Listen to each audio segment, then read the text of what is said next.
welcome to Rampur High School online class. Dear viewers and students, hello. How are you? Hope you are fit and fine in your residence. I am also fine. In my serial class, I will appearing with you to discuss about narration part 3. Today, I will discuss with you about imperative sentence, operative sentence and exclamation sentence from direct speech to indirect speech. So, dear learners, আমার সেই ধারাবাহিক ক্লাসের হিসেব অনুসারে আমি আজকে ন্যারেশনের imperative operative এবং exclamatory সেন্টেন্সের যে ডিরেক্ট স্পিচ থেকে ইনডিরেক্ট করার যে কিছু সাম রুলস এক্সাম্পল সহ আমি তোমাদের সামনে তুলে ধরবো। তোমরা আশা করি আমার ক্লাসটি অত্যন্ত মনোযোগের সাথে উপভোগ করবে। পূর্ববর্তী ক্লাসে আমি পড়িয়েছিলাম অ্যাসার্টিভ এবং ইন্টিগ্রেটিভ সেন্টেন্স সম্পর্কে। আশা করি তোমরা ভালোভাবে ক্লাসটি আয়ত্ত করেছো এবং অনেকেই ক্লাসটি দেখেছো, সেজন্য তোমাদেরকে ধন্যবাদ। তো আজকে আমি শুরু করছি ইম্পারেটিভ সেন্টেন্স দিয়ে। প্রথমত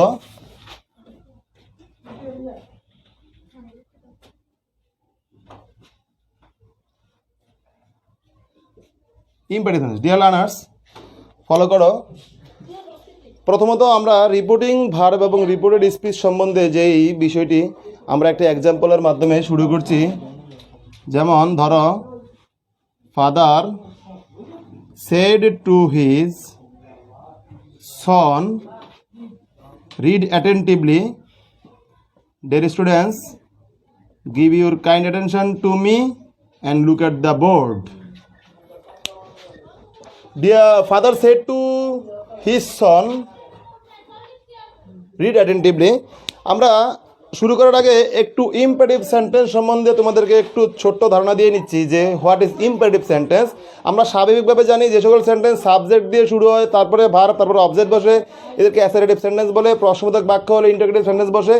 ইম্পারেটিভ সেন্টেন্স শুরুটা হয় কীভাবে? ইম্পারেটিভ সেন্টেন্স শুরু হয় স্বাভাবিকভাবে ভার্ব দিয়ে শুরু হয়।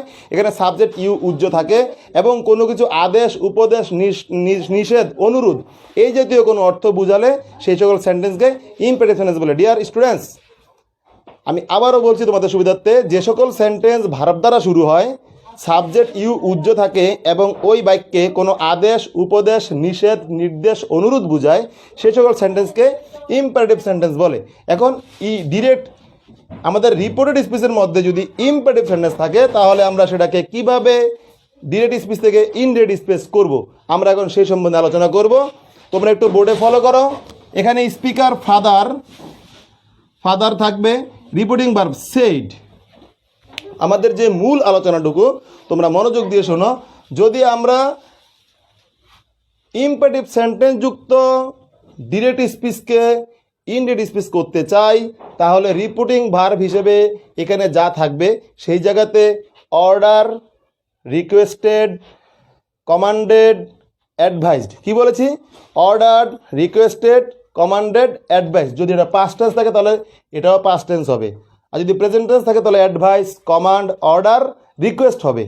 রিপোর্টিং ভার্ব হিসেবে বাক্যের অর্থ অনুসারে ওই চারটির যে কোনো একটি বসবে। যেখানে অ্যাডভাইস সেখানে অ্যাডভাইস বসবে, যেখানে অর্ডার মিন করে সেখানে অর্ডার বসবে, যেখানে রিকোয়েস্ট মিন করে সেখানে রিকোয়েস্ট বসবে, যেখানে কমান্ড মিন করে সেখানে কমান্ড বসবে। তাহলে বাবা তার ছেলেকে বললো মনোযোগের সাথে পড়ো, বাবা তাকে অ্যাডভাইস করলো, তাহলে ফাদার অ্যাডভাইসড। এখানে টু, এই টুটুকু কি হবে? উঠে যাবে, এখানে টুটা উঠে যাবে। তাহলে অবজেক্ট বসবে কি? Father advised his son. এখানে হিজ সনই বসলো। তাহলে প্রিপোজিশন টু উঠে গেল, হিজ সন। অ্যাডভাইসড বসলো, সে তাকে আদেশ করেছে। এখন কনজাংশনের যে ব্যাপারটি আছে, আমরা অ্যাসার্টিভ সেন্টেন্সের বেলায় বলেছিলাম যেখানে কনজাংশন বসবে দ্যাট। ইন্টারোগেটিভের বেলায় বলেছিলাম কনজাংশন বসবে ইফ অথবা whether, WS word WS word, এবং ইম্পারেটিভ বেলার নির্দিষ্ট কনজাংশন টু বসবে। এই টুটা হচ্ছে তোমার এই ইম্পারেটিভ সেন্টেন্সের বেলায় নির্দিষ্ট টু। এবং মনে রাখতে হবে একটা গুরুত্বপূর্ণ জিনিস, যে ইম্পারেটিভ সেন্টেন্স যুক্ত ডিরেক্ট স্পিচকে ইনডিরেক্ট করতে গেলে আমি যে প্রথম ক্লাসে বলেছিলাম যে এখানে সেন্টেন্সটি যেই সেন্টেন্সই থাকুক তা অ্যাসার্টিভ হয়ে আসবে, কিন্তু ইম্পারেটিভের বেলায় ওই সেন্টেন্সটি হুবহু ইনডিরেক্ট স্পিচে বসে যাবে। অর্থাৎ টু রিড অ্যাটেন্টিভলি হয়ে যাবে, টু রিড অ্যাটেন্টিভলি। তাহলে বাক্যটা হলো এরকম যে father advised his son to read attentively. আমরা আরেকটু উদাহরণ দিয়ে দেখতে পারি, যেমন the teacher said to the pupils said to the pupils, stand up. Dear learners, এই হচ্ছে একটা ডিরেক্ট স্পিচ এবং এটা ইম্পারেটিভ সেন্টেন্স। আদেশ, উপদেশ, অনুরোধ, ভার্ব প্রথম বসেছে, সাবজেক্ট নেই, এই জাতীয় কিছু একটা বুঝিয়েছে, তোমরা বাক্য দেখে বুঝে নিবে। তাহলে দ্য টিচার, আমরা সাবজেক্টে ইনডিরেক্ট যদি করি, তা দ্য টিচার লিখলাম। দ্য টিচার, এখানে টিচার তো স্টুডেন্টকে আদেশ করছে, এখানে অ্যাডভাইসড হবে না, এখানে দাঁড়াও বলেছে, দাঁড়াও, এখানে অর্ডার করা বুঝিয়েছে। তাহলে দ্য টিচার অর্ডার, এই টুটা উঠে যাবে, অর্ডার দ্য পিউপিলস, দ্য ছাত্রকে অর্ডার করলো, অর্ডার টু পিউপিলস, এখানে কনজাংশন হিসেবে বসবে টু, এখানে এটা স্ট্যান্ড আপ যা আছে তাই হয়ে যাবে স্ট্যান্ড আপ। তাহলে এই হচ্ছে। এখন আমরা আরেকটি গুরুত্বপূর্ণ রুলে চলে যাব, তোমরা ফলো করবে। আমরা স্বাভাবিকভাবে জানি যে ইম্পারেটিভ সেন্টেন্সগুলো ভার্ব দ্বারা শুরু হয়, কিছু কিছু ইম্পারেটিভ সেন্টেন্স আছে লেট দ্বারা শুরু হয়। Dear learners, follow the board. If you want to write your paper, you may write down in your paper this example and rules. এবার আমরা অন্য একটা বাক্য লিখি, যেমন my friend said to me, let's go out. এই যে একটা বাক্য লিখলাম, এখানেও এটা ইম্পারেটিভ সেন্টেন্স, লেট দ্বারা শুরু হওয়া বাক্য স্বাভাবিকভাবে কি হয়, ইম্পারেটিভ সেন্টেন্স হয়। তাহলে লেট দ্বারা শুরু হলে এটা আমরা কিভাবে করব, আমরা ফলো করি। তাহলে মাই ফ্রেন্ড, এখানে মাই ফ্রেন্ডই বসে গেল, এই জায়গাটাতেই মূল বিষয়টি। যদি লেট যুক্ত ইম্পারেটিভ সেন্টেন্স হয় তাহলে রিপোর্টিং ভার্ব সেডের পরিবর্তে এখানে যে আমরা অ্যাডভাইসড, অর্ডার, রিকোয়েস্ট এগুলো বসাতাম, এগুলো হবে না, নির্দিষ্ট একটি রিপোর্টিং ভার্ব বসবে যদি লেট দ্বারা শুরু হয়। ডিয়ার স্টুডেন্টস, যদি লেট দ্বারা শুরু হয় তাহলে মাই ফ্রেন্ড, এখানে প্রপোজড বা সাজেস্টেড কিছু একটা বসবে, প্রপোজড বা সাজেস্টেড, সে প্রস্তাব করলো, সে সুপারিশ করলো। তাহলে এখানে আমরা যেহেতু সে বললো, বন্ধু আমাকে বললো চলো বাহিরে যাই, তাহলে ওটা প্রস্তাব করা কিছু বুঝিয়েছে। তাহলে my friend proposed me, to তো উঠে যাবে, প্রপোজড মি। এবার এরপরে এইখানে একটা সাবজেক্ট বসে, রুলটা হচ্ছে এরকম। রুলটা যদি ক্লিয়ার করে বলি, যদি লেট যুক্ত ইম্পারেটিভ সেন্টেন্সকে ডিরেক্ট থেকে ইনডিরেক্ট করতে হয় তাহলে রিপোর্টিং ভার্ব হিসেবে প্রপোজড বা সাজেস্টেড বসবে, তারপরে অবজেক্ট থাকলে অবজেক্ট বসবে, এবং এখানে আবার কনজাংশন হিসাবে সেখানে টু বসবে না, দ্যাট বসবে। তারপরে সাবজেক্ট অনুসারে এখানে সাবজেক্ট বসবে এবং সাবজেক্টের পর অলওয়েজ শুড বসবে। এই জিনিসটা মনে রাখতে হবে তোমাদেরকে, সাবজেক্টের পর অলওয়েজ নির্দিষ্ট শুড বসবে। তাহলে dear students, my friend proposed me that, এখানে লেটসকে ভাঙলে আমরা স্বাভাবিকভাবে পাই লেট আস। আসটা হচ্ছে তোমার অবজেক্টিভ কেস, এটা নমিনেটিভ কেস কর্তা হলে কি হয়ে যায়, উই হয়ে যায় নমিনেটিভ কেস বা কর্তৃকারকের সাবজেক্ট। তাহলে এখানে আমরা লিখতে পারি যে এখানে লেটসকে বাংলা লেট আস থেকে তাহলে আমরা যে রুলটা শিখেছি, এই সাবজেক্টের পরে সর্বদা কি বসবে, should. We should go out. তো dear beloved learners, follow the board. My friend proposed me that we should go out, এই জাতীয় বাক্যর একটা পারফেক্ট এক্সাম্পল। আশা করি তোমরা একটা এক্সাম্পল দেখে অন্যগুলো করতে অত্যন্ত সহজ হয়ে যাবে এবং বাড়িতে বেশি প্র্যাকটিস করবে। তাহলে ইম্পারেটিভ সেন্টেন্স সম্বন্ধে আর কোনো বিশেষ জটিল কোনো রুলস নেই, আশা করি তোমরা বুঝেছ। আর একটা গুরুত্বপূর্ণ কথা আমি একটু ফাঁক দিয়ে বলে রাখি, আমরা স্বাভাবিকভাবে যে বাক্য দেখলাম, প্রথমে রিপোর্টিং ভার্ব বসে, রিপোর্ট স্পিচটা শেষে বসে। এই কথাটুকু হয়তো একটু আগে ছিল, পরে আসতে। যেমন একটা বাক্য আমি লিখেছিলাম রহিম সেড, আমাদের আগের ক্লাসগুলোতে উদাহরণ লিখেছিলাম, Rahim said to me I am a student লিখেছিলাম। এটা হচ্ছে রিপোর্টেড স্পিচ, এই হচ্ছে সাবজেক্ট, রিপোর্টিং ভার্ব। অনেক জায়গায় এরকম উল্টে হতে পারে যে I am a student said Rahim, বা রহিম সেড টু মি, অথবা I am a student said Rahim to me. Dear viewers and learners, follow করো আমি কি বুঝতে চাচ্ছি বিষয়টা। যে অনেক সময় দেখা যায় রিপোর্টিং ভার্বটা আগে এবং রিপোর্টেড স্পিচটা পরে বসে, কিন্তু তোমরা যখন প্যাসেজ নারেশন করবে অধিকাংশ ক্ষেত্রে তোমরা দেখতে পাবে যে এই রিপোর্টেড স্পিচটা আগে চলে গেছে, রিপোর্টিং ভার্বটা শেষে চলে আসছে। কিন্তু তোমরা যেহেতু স্টুডেন্ট, তোমাদের কিছু নিয়ম নীতি বাধ্যবাধকতা রয়েছে, তোমরা যখন ইনডিরেক্ট করবা, তোমরা স্বাভাবিক সর্বদা যত সময় সামনে থাকুক, তোমরা করার সময় রিপোর্টিং ভার্বটা সামনে চলে আসবে এবং রিপোর্টেড স্পিচটা পরে চলে আসবে। তোমরা ঠিক ওইভাবে করবা। আশা করি তোমরা জিনিসটা বুঝতে পেরেছো। এবার আমরা চলে যাবো অপটেটিভ সেন্টেন্সে। একটু মনোযোগ দাও তোমরা। অপটেটিভ সেন্টেন্সের যুক্ত ডিরেক্ট স্পিচকে আমরা কীভাবে ইনডিরেক্ট করব। অপটেটিভ সেন্টেন্স, ইচ্ছাসূচক বাক্য, আকাঙ্ক্ষাসূচক বাক্য। এই বাক্য স্বাভাবিকভাবে মে দ্বারা শুরু হয়, অথবা হাউ দ্বারা শুরু হয়, অথবা হোয়াট দ্বারা শুরু হয়। মে দ্বারা, হাউ দ্বারা শুরু হয়, হোয়াট দ্বারা শুরু হয়, তবে বেশিরভাগ ক্ষেত্রে মে দ্বারা শুরু হয় অপারেটিভ সেন্টেন্সটি। এখানে কোনো কিছু ইচ্ছা প্রকাশ করা হয়, আকাঙ্ক্ষা প্রকাশ করা হয়। আমরা একটা এক্সাম্পল দিয়ে করি। যেমন ধরো, my mother said to me, may Allah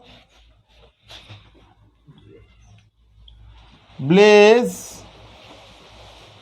you. Dear viewers and learners, follow karo. My mother said to me, may Allah bless you. It's an example of operative sentence written on the board. তাহলে আমার মা বলল আমাকে যে তুমি দীর্ঘজীবী হও। এই বাক্যটা হচ্ছে অপটেটিভ সেন্টেন্সের উদাহরণ। তোমাদের প্রথম কন্ডিশন হচ্ছে কি, তোমরা অপটেটিভ সেন্টেন্সটাকে চিনতে হবে। না চিনলে যতই ন্যারেশনের রুল তুমি আত্মস্থ করো, তুমি চেঞ্জ করতে পারবে না। আমাকে বাক্য দেখে চিনতে হবে, মে আল্লাহ ব্লেস ইউ, এটা একটা কি সেন্টেন্স? Operative sentence. তাহলে এই ক্ষেত্রে আমাদের রুলসটা কী রয়েছে? যদি এই ডিরেক্ট স্পিচের এই রিপোর্টেড স্পিচটুকু অপারেটিভ সেন্টেন্স হয়, তাহলে রিপোর্টিং ভার্ব সেইড থাকলে বা অন্য কিছু থাকলে তার পরিবর্তে কি বসবে? প্রেইড বা উইজড। প্রেইড বা উইজড বসবে, প্রেইড বা উইজড বসবে। Dears learners, remember it. যদি সেইড বা অন্য কোনো কিছু থাকে তাহলে প্রেইড বা উইজড বসবে নির্দিষ্ট, আর টু স্বাভাবিকভাবে টু উঠে যাবে। এবং এই যখন এই বাক্যটিকে পরিবর্তন করব, তখন এখানে আল্লাহ থাকুক বা অন্য কিছু সাবজেক্ট থাকুক, সাবজেক্টের পরে যখন মে থাকবে, এই মেয়েটি কি হয়ে যাবে? মাইট হয়ে যাবে। মেয়েটি কি হয়ে যাবে? মাইট হয়ে যাবে। তাহলে আমরা এবার এই এক্সাম্পলটি করছি, তোমরা ফলো করো। মাই মাদার সেইড রয়েছে, তাহলে মাই মাদার, আমার আল্লাহর কাছে তুমি দীর্ঘজীবী হও, এটা কী করছে? প্রে করছে, প্রার্থনা বলছে। তাহলে মাই মাদার প্রেইড, PRAYD, প্রেইড মি। এখানে কনজাংশন সর্বদা নির্দিষ্ট, দ্যাট হবে। অপারেটিভ সেন্টেন্সের কনজাংশন সর্বদা দ্যাট হবে নির্দিষ্ট। মাই মাদার প্রেইড মি দ্যাট আল্লাহ, এই বাক্যের সাবজেক্ট হচ্ছে আল্লাহ। এই মেয়েটা হয়ে যাবে কি? মাইট। আল্লাহ মাইট, BLESS ব্লেজ, এই ইউটাকে আমাকে মা করেছে। তাহলে এই যে পার্সনের যে পরিবর্তনটুকু আমি প্রিভিয়াস ক্লাসে বলেছিলাম, তাহলে Allah might bless me. Dear viewers, এই হচ্ছে তোমার perfect solution in this example. My mother prayed me that Allah might bless you. Imperative সেন্টেন্সগুলো স্বাভাবিক, আর জটিল কোনো রুলস নেই, তোমাদের এরকমই হবে। প্রেইড বা উইশড কিছু বুঝালে, আমি যদি পাখি হইতাম, মনের একটা ইচ্ছা প্রকাশ করেছি, তাহলে সেখানে তোমার প্রেয়ের পরিবর্তে উইশ হবে। এই ধরনের বাক্যগুলো। আমি যদি বাংলাদেশের প্রধানমন্ত্রী হতাম, তাহলে এই ধরনের বাক্যগুলো কি? সেখানে রিপোর্টিং ভার্ব হিসেবে উইশড বসবে। ডিয়ার ভিউয়ার্স, এবার আমি চলে যাচ্ছি এক্সক্লেমেটরি সেন্টেন্সে। এক্সক্লেমেটরি সেন্টেন্সে যুক্ত রিপোর্টেড স্পিচগুলোকে কীভাবে আমরা ইনডিরেক্ট করব, এক্সক্লেমেটরি সেন্টেন্স যুক্ত কিভাবে বাক্যকে আমরা ডিরেক্ট থেকে ইনডিরেক্ট করব। Exclamatory sentence. Dear students, what is exclamatory sentence? যে সেন্টেন্স দ্বারা আশ্চর্যবোধক কোনো কিছু বোঝায়, বিস্ময়সূচক কোনো কিছু বোঝায়, তাদেরকে কি বলে? এক্সক্লেমেটরি সেন্টেন্স বলে। আমরা স্বাভাবিক জানি এক্সক্লেমেটরি সেন্টেন্সের শেষে একটা কী বসে? নোট অফ এক্সক্লেমেশন বা এক্সক্লেমেটরি সাইন, অর্থ আশ্চর্যবোধক চিহ্ন এই বাক্যের শেষে বসে। তো আমরা যেটা প্রথমে বলেছিলাম যে বাক্য যেই সেন্টেন্সই থাকুক, এক্সক্লেমেটরি থাকলেও কী করতে হবে? আমরা যখন ডিরেক্ট থেকে ইনডিরেক্ট করব, তখন সেটাকে অ্যাসার্টিভ সেন্টেন্স করে ফেলতে হবে। তো এবার আমরা চলে যাচ্ছি রুলসে। যেমন একটা বাক্য আমরা যদি লিখি, যেমন হি সেড আমরা বাক্য লিখলাম হি সেড। আমরা যদি একটা বাক্য লিখি he said how beautiful the sight is, যদি আমরা লিখি he said how beautiful the sight is, আশ্চর্যবোধক চিহ্ন ইনভার্ট কমা শেষ। ডিয়ার স্টুডেন্টস, স্বাভাবিকভাবে আমরা জানি, তোমরা জানো যে এক্সক্লেমেটরি সেন্টেন্স করতে গেলে ভার্বটা বেশিরভাগ ক্ষেত্রেই আমরা অধিকাংশ ক্ষেত্রেই প্র্যাকটিস করে পড়ালেখা করে বইতে দেখে জানতে পেরেছি যে ভার্বটা স্বাভাবিকভাবে শেষের দিকে চলে যায় এবং হাউ দিয়ে হোয়াট দিয়ে শুরু করতে হয়। যদি হাউ দিয়ে হোয়াট দিয়ে এক্সক্লেমেটরি সেন্টেন্সটি শুরু হয় তাহলে এটাকে যখন ইনডিরেক্ট করব এটাকে ভেরি করতে হয়। হাউ দিয়ে হোয়াট দিয়ে শুরু হলে এটাকে কী করতে হয়? ভেরি করতে হয়। হাউ দিয়ে হোয়াট দিয়ে শুরু হলে এটা কী করতে হয়? ভেরি করতে হয়। তাহলে এখানে স্পিকার হি রয়েছে, আমরা হি লিখলাম। এখানে সেইড, আমরা সেইড, এই সেইডকে আমরা রিপোর্টিং ভার্ব এক্সক্লেমেশন সেন্টেন্সে পরিবর্তন করতে হবে। তাহলে এখানে এক্সক্লেম উইথ জয় অথবা exclaim with sorrow, exclaim with joy, exclaim with sorrow. যদি আনন্দ ঘন কোনো কিছু প্রকাশ করা হয় তাহলে এক্সক্লেম উইথ জয়। যদি দুঃখ প্রকাশের কিছু বোঝায়, যেমন খারাপ কোনো কিছু, আশঙ্কাজনক, তাহলে সেখানে কি বসবে? এক্সক্লেম উইথ সরো বসবে। এবং কনজাংশন হিসেবে সর্বদা কি বসবে? দ্যাট বসবে। কনজাংশন সর্বদা কি বসবে? দ্যাট বসবে। এবং হাউ বা হোয়াট যদি থাকে সেখানে, তাহলে এখানে হাউ বা হোয়াটকে ভেরি করতে হয়। আমরা এবার যদি করি তাহলে হি সেড, এখানে what a beautiful sight is, এটা একটা আনন্দদায়ক কিছু বোঝানো হয়েছে, তাহলে এখানে এক্সক্লেম উইথ জয় বসবে। হি এক্সক্লেম উইথ জয়। এ দুটো হচ্ছে রিপোর্টিং ভার্ব। তাহলে এক্সক্লেম উইথ জয় আমরা কনজাংশন বসাবো দ্যাট, কনজাংশন বসাবো কি? দ্যাট। এটা কি কনজাংশন? নির্দিষ্ট দ্যাট বসবে। তাহলে how beautiful the sight is, এই বাক্যে সাবজেক্ট কি যদি আমি জিজ্ঞেস করি, এই বাক্যে সাবজেক্ট হচ্ছে দ্য সাইট। দ্য সাইট, দৃশ্যটি কি সুন্দর, এই জায়গাটি কি সুন্দর, তাহলে সাবজেক্ট প্রথমে চলে আসবে। যেহেতু আমরা বলছি যে এটাকে আমরা অ্যাসার্টিভ সেন্টেন্স করে ফেলবো, তাহলে স্বাভাবিক অ্যাসার্টিভ সেন্টেন্সে সাবজেক্ট প্রথমে বসে দ্য সাইট, দ্য সাইট। এখন আমাদের যদি সেই অ্যাসার্টিভের যে রুলটা ছিল, যদি এটা পাস্ট টেন্স হয় তাহলে আমাকে এই বাক্যটাকে টেন্সের রুল হিসেবে পাস্ট টেন্স করতে হবে, সেন্টেন্স হিসেবে অ্যাসার্টিভ করতে হবে। দুটো জিনিস, টেন্স হলে পাস্ট টেন্স, সেন্টেন্স হলে অ্যাসার্টিভ করতে হবে। তাহলে এখানে দ্য সাইট, এই যে ইজ রয়েছে শেষে, এই ইজটাকে আমরা এই সাবজেক্টের পরে যে rule, subject plus verb plus object, তাহলে ইজকে আমরা কি করব? ওয়াজ। এই যে হাউ রয়েছে, তাহলে হাউকে আমরা ভেরি করতে হয়, ভেরি বিউটিফুল, এবং সাথে কি ফুল স্টপ, শেষে full stop. He exclaim with joy that the sight was very beautiful. এটি পারফেক্ট এক্সক্লেমেটরি সেন্টেন্সের এক্সাম্পল। তাহলে আমরা আবারও বলে নিচ্ছি, যদি হাউ বা হোয়াট থাকে তাহলে ভেরি করতে হবে, যদি এক্সক্লেমেশন চিহ্ন থাকে সেটাকে উঠিয়ে দিতে হবে, এবং এখানে যদি দুঃখের কোনো ঘটনা এক্সক্লেম উইথ সরো, আনন্দের কিছু হলে এক্সক্লেম উইথ জয়, এই ধরনের থাকবে। এবার কিছু এক্সেপশনাল এক্সাম্পল রয়েছে, যেমন আমরা বলি thank you, good morning, good night, এরকম যে বাক্যগুলো রয়েছে, এই বাক্যগুলো স্বাভাবিকভাবে তোমাদের এক্সক্লেমেশনের দরকার। যেমন থ্যাংক ইউ, আমরা যদি বলি থ্যাংক ইউ, এটা কিন্তু একটা বাক্য। আমরা যদি বলি গুড মর্নিং, আমরা যদি বলি গুড মর্নিং, আমরা যদি বলি গুড নাইট, আমরা যদি বলি গুড নাইট, এই যে বাক্যগুলো, এই ধরনের আরও বাক্য রয়েছে। অধিকাংশ স্টুডেন্ট আমরা জিজ্ঞেস করলে বলতে পারি না, এই বাক্যগুলো কিন্তু এক্সক্লেমেটরি সেন্টেন্স, এগুলোকেও তো চেঞ্জ করতে হবে। তাহলে যদি আমরা একটা বাক্য এক্সাম্পল দিয়ে বুঝাই, আমি আমার ক্লাসের প্রায় একেবারেই শেষ প্রান্তে, ডিয়ার স্টুডেন্টস তোমরা ফলো করো। আমরা যদি লিখি হি সেড গুড বাই, সে বলল বিদায়, এই যে একটা বাক্য রয়েছে, এটা ডিরেক্ট স্পিচে রয়েছে, আমরা ইনডিরেক্ট করবো এক্সক্লেমেটরি সেন্টেন্স। তাহলে সেড, এই ধরনের বাক্য দিলে যে বললাম যে good bye, good morning, good night, thank you থাকলে এখানে রিপোর্টিং ভার্ব হিসেবে বসবে কি? বিড। রিপোর্টিং ভার্ব হিসেবে বসবে কি? বিড। এবং পাস্ট টেন্স হয়ে গেলে বসবে কি? ব্যাড। তাহলে যদি আমরা এই বাক্যটাকে যদি আমরা ইনডিরেক্ট করি তাহলে তোমরা দেখবে যে হি সেড হবে হি ব্যাড, হি ব্যাড কী হবে?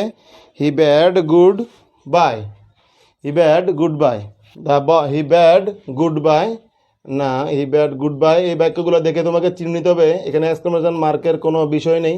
হি ব্যাড গুড বাই, এ দুটো কি বললো? যে আমরা অন্যরকম একটা বাক্য লিখি যে দ্য স্টুডেন্টস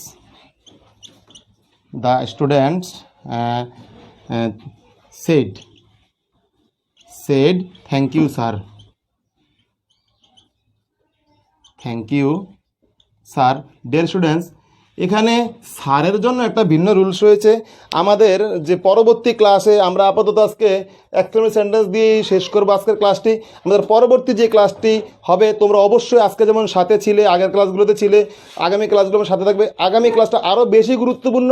ওইখানে আমরা টোটাল ন্যারেশনের উপরে যেই প্যাসেজ ন্যারেশন, যে ন্যারেটিভ স্টাইল, প্যাসেজ ন্যারেশনের যে কিছু গুরুত্বপূর্ণ রুলস রয়েছে, ওই রুলসগুলো আমরা তোমাদের সামনে তুলে ধরবো, আমি তোমাদের সামনে তুলে ধরবো।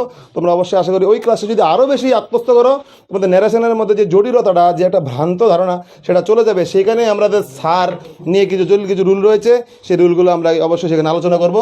তো যাক, আজকের এই এক্সাম্পলের মাধ্যমে আমি আমার আজকের ক্লাসের সমাপ্তি ঘটাবো। তো দেখো দ্য স্টুডেন্ট, যদি আবার এখানে থ্যাংক ইউ থাকে, তাহলে এখানে আবার যে বিড বা ব্যাড কিছু হবে। তোমরা মনে রাখবে যে পৃথিবীর শুরু থেকে আজকের এই পর্যন্ত সকল কিছু, লেখাপড়া বলো, সব কিছু বলো, এক্সেপশনাল কিছু থাকে, ব্যতিক্রমধর্মী কিছু থাকে। অবশ্যই সব কিছু কিন্তু নিয়মের গতিতে চলে না। এক্সেপশনাল কিছু না থাকলে কিন্তু পৃথিবী ঠিক হতো না। ঠিক ইংরেজি ভাষার বেলাও, যেটা আমাদের দেশের ভাষা না, এটা ইন্টারন্যাশনাল একটা ল্যাঙ্গুয়েজ, অন্য দেশের বিদেশি ভাষা আমাদেরকে শিখতে হয়, জানতে হয়, চলার জন্য শিখতে হবে, জানতে হবে। সেই ক্ষেত্রে কিছু ব্যতিক্রম কিছু রয়েছে। এখানে থ্যাংক ইউ, কিন্তু এখানে সেই রিপোর্টিং ভার্ব হিসেবে এক্সক্লেমেটিভ জয়, এক্সক্লেমেটিভ সরি এরকম কিছু বসবে না। আমরা পরবর্তী ক্লাসে এগুলোকে আরও বেশি ক্লিয়ার করবো। তোমরা সেই পর্যন্ত সাথে থাকবে, সুস্থ থাকবে। তাহলে দ্য স্টুডেন্ট, এখানে থ্যাংকড হবে, পাঁচ মিনিট হবে থ্যাংকড। হ্যাঁ, যেহেতু স্যার আছে, sir thank you sir, sorry এখানে একটু রেসপেক্টফুল এটা হবে, সরি। দ্য স্টুডেন্ট রেসপেক্টফুল্লি, সম্মানের সাথে, যে টিচার মানুষ, স্যার শিক্ষক, রেসপেক্টফুল্লি। থ্যাংকটা এখানে ভার্ব হিসেবে থ্যাংকড হবে, থ্যাংকড। এখানে ইউটা তো স্যারকে বুঝাইছে, যার কারণে ইউর পরিবর্তে হবে দ্য টিচার। তো follow the board. The student respectfully thank the teacher, এই ধরনের বাক্য, এই হচ্ছে তোমার ইনডেটিভ স্পিচ। তো so dear students, today we are going to finish our virtual class. Today I discuss about from directive speech to indefinite speech of imperative sentence, operative sentence, exclamative sentence.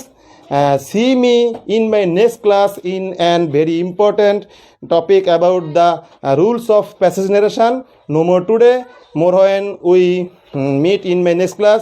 Best of luck. Stay home, stay safe, free from crowded place. Thank you.